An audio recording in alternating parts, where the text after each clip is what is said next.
这对夫妻花巨资买下梦寐以求的房子，幻想着一家4口能过上幸福的生活，却完全没想到2周后这个家会变得支离破碎，甚至还摊上了一宗命案。关键是他们并没有做错什么，只因楼下住着一个阴险变态的单身汉。今天给大家带来这部刚上映的迷你剧《恐怖邻居》。故事从搬进来的第一天说起，刚进门他们就看到地上放着一封信和曲奇，是地下室公寓的简送上来的。简祝贺他们成为自己的新邻居。当他们在大院里玩耍的时候，简小心翼翼地端着披萨说请他们吃。夫妻这才知道原来简不是一个女人，而是一个整天待在家的大宅男。不过他们也没瞧不起简，反而是给简和孩子拍了张合照。简给他们的印象就是一个内向的好邻居。隔天中午，丽莎一个人在家做饭，简又害羞地提着一盒小米粥过来分享。丽莎也没有提防对方，直接请简一起共进午餐。聊着聊着，简就突然说了句你的衣服很好看，但很快他又觉得自己冒犯了，立马说了句对不起。友善的丽莎没有责怪他，笑着说自己也很喜欢这件衣服，却殊不知正是这番友善的表现，让简更加觉得这个女人似乎可以追求。镜头来到简的屋内，从披萨盒和纸杯盒能看出，他之前送的东西都是外卖买的，只是每次端出去的时候用了自己的餐具，好让这家人以为他送的都是亲手烹饪的美食，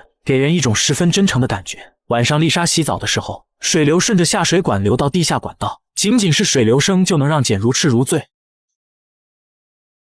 隔天丽莎出于礼貌打包了一份香草片作为回礼，简邀请她进屋坐坐，但丽莎拒绝了，毕竟她只是回家的时候顺手回个礼，也没想到要跟简有过多的交流。但从简的表情来看，内心还是有种酸溜溜的滋味。没一会她看到丽莎在挂晾衣绳，连忙提着小台阶出来献殷勤，但此时人家已经将绳子挂上去了。而就在丽莎晾睡衣的时候，她一个没忍住说了句 You look lovely in those too。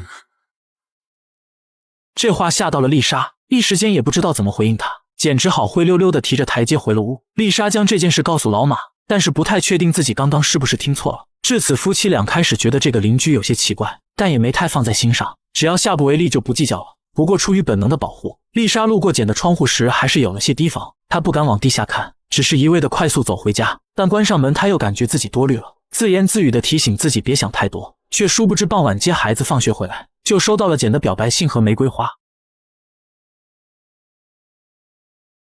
这可把丽莎给吓坏了，甚至觉得这束花很脏，开始不自觉地擦拭手掌。老马回到家后得知了这件事，正好今天工作上遇到了不愉快的事，一怒之下把所有气都撒在了简身上。他疯狂地敲打简的房门，想要警告简不要靠近丽莎，殊不知简这个孬种躲起来了，气得老马直接踩碎了玫瑰，然后连信一并丢了回去。 Unacceptable! Unacceptable and inappropriate! Leave my fucking wife alone! Do you hear me? 简呆呆地站在走廊也没有回应，反倒是变本加厉地对这家人窥视，以及做出了一系列诬陷的举动。别看他只是个不善言语的呆子，智商却比常人高很多。他可以同时操控几台电脑，一边打游戏一边炒股，黑入老马家的网络更是轻而易举。We're going to explore and we're going to have some fun. Sounds like a plan. 更离谱的是，第二天他们就收到了警方来信，原因是简举报听到楼上的打闹声，听起来像是老马夫妇对孩子干了难以形容的事。警方怀疑他们虐待孩子，当晚老马就把警察叫过来，希望能在警察的帮助下跟简当面协调，可惜简又躲了起来。警方说之后会有儿童保护机构介入调查，夫妻俩真是百口莫辩，不知道怎么跟警察证明自己没有干过那种事。为此他们求助了律师，向律师讲述了表白信的事，可是老马当时把信封丢回去了，根本没有证据在手。律师就此解释了当地的法律，当某个人的行为对另一个人造成恐慌，那这种行为必须是2次或2次以上，另一个人才能向法院举报这个人。言下之意就是他们必须收集到2张那样的信才能举报简。目前能做的就是尽可能收集和保留证据。老马很不耐烦，认为请了个没用的律师，他只想尽快解决这个烦恼，于是在没有征求丽莎同意的情况下，独自跑去儿童保护机构协助调查，希望能就此证明他们是无辜的。丽莎得知这件事后跟他大吵一架，他认为这无疑是向简低头，你没做过的事为何要去证明呢？这晚丽莎不让老马回房，让他睡大厅去，而他们的对话都被简听得清清楚楚。看着丽莎不高兴，他又内疚了，他这个人似乎很矛盾，既想报复老马，但又不想丽莎不开心。隔天他便打电话给老马道歉，表示会收回之前的指责。丽莎连忙掏出手机录音 I will make sure this never happens again. Hello?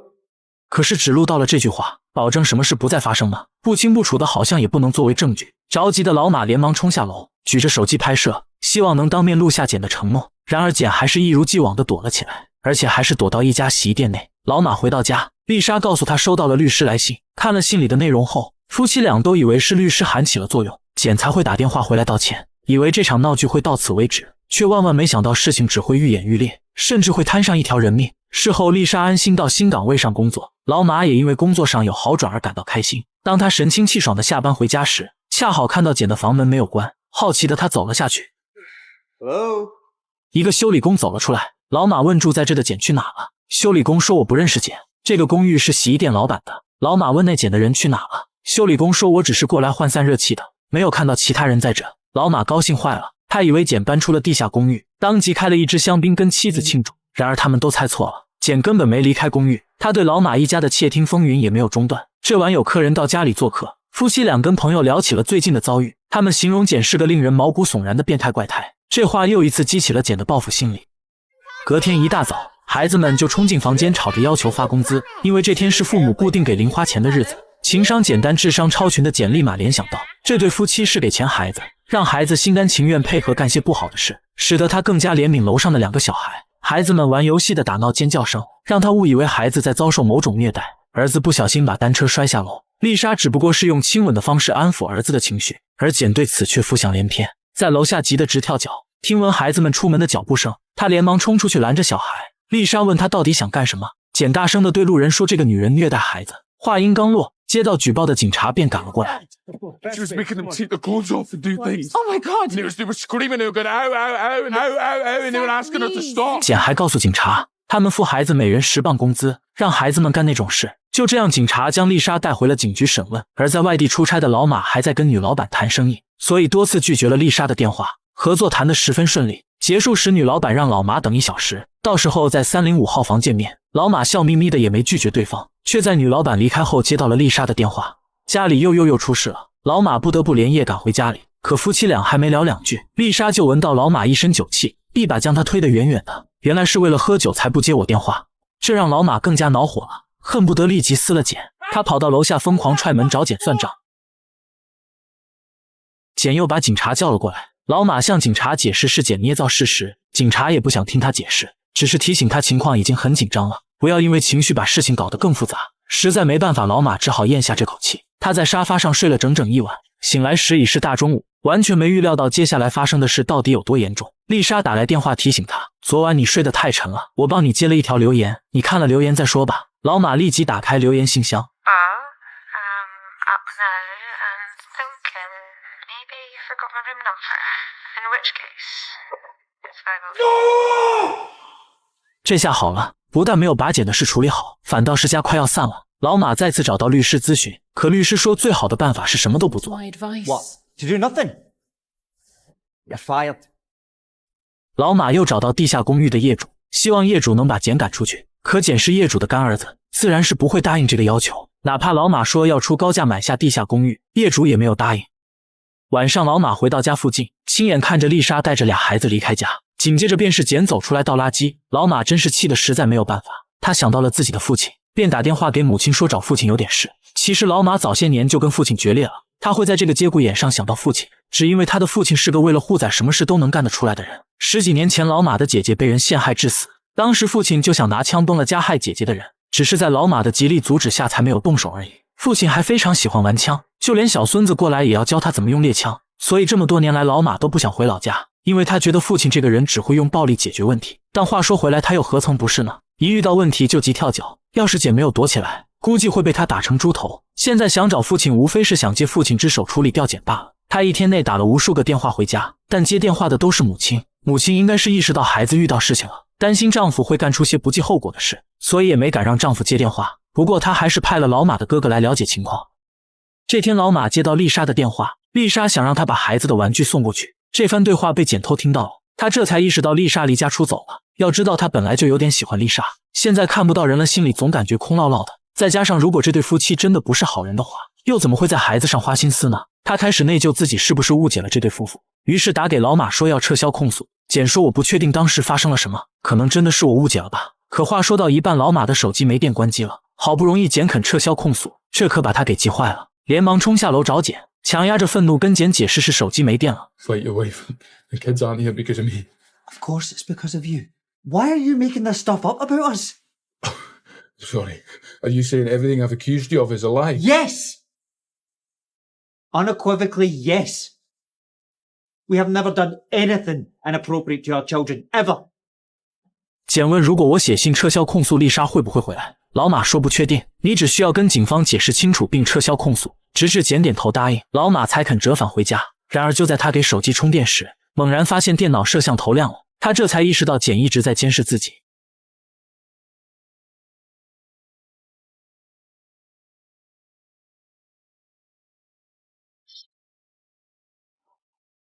老马刚想下去算账，门铃又响了，来者正是他的暴力老爸。原来是哥哥把事情告诉了父亲，老马火烧的心顿时凉了一半，很担心父亲会杀了简。父亲一边从包里拿出手枪，一边嘱咐老马给自己倒杯茶。老马嘴上答应着，内心却寻思着该怎么办。他飞速跑上楼，拔掉所有电子产品的插头，希望不要被简偷听到他和老爸的对话。慌乱之中，他发现孩子的玩具机器人似乎也被入侵了。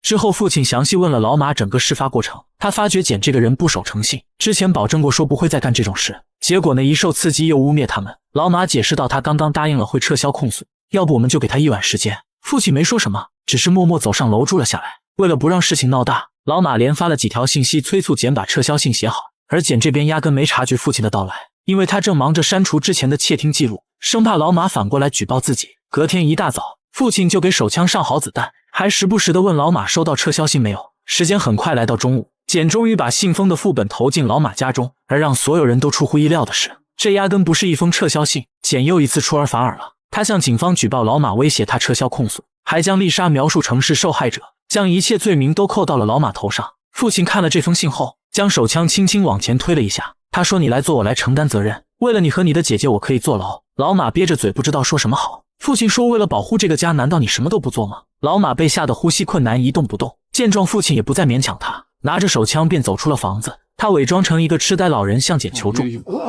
I'm lost. Let me get you some water. You made my son's life a misery. 老马听到枪声的那一刻，吓得趴在洗手池干呕，而父亲则淡定地擦拭着手枪。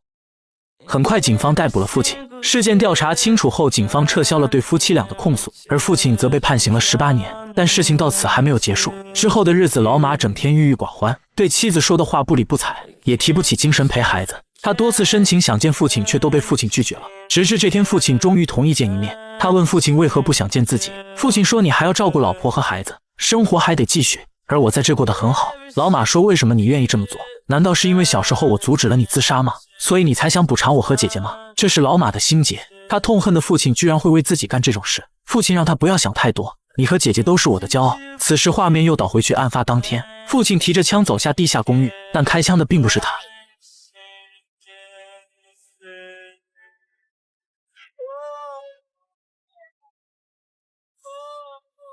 父亲拍拍他的肩膀说：“回到楼上去，淡定点。”老马按照父亲说的慢慢走回屋。过了一会，父亲才大摇大摆走回去。老马说：“我会向警方自首的。”但父亲却说是我干的，你来打电话向警方举报我。画面被拉回到现在，父亲抚摸着他的脸，最后说了句：“不要再过来了。”这次老马似乎下定了决心，不能辜负父亲为自己的付出。但如果想经营好这个家，他必须向丽莎坦白。 I did it. I killed Jan. I know. I haven't said anything. What's it worth if you made to say it? Wish I hadn't. Are we gonna be okay? Don't know. Bex. All I want is for us to be a family.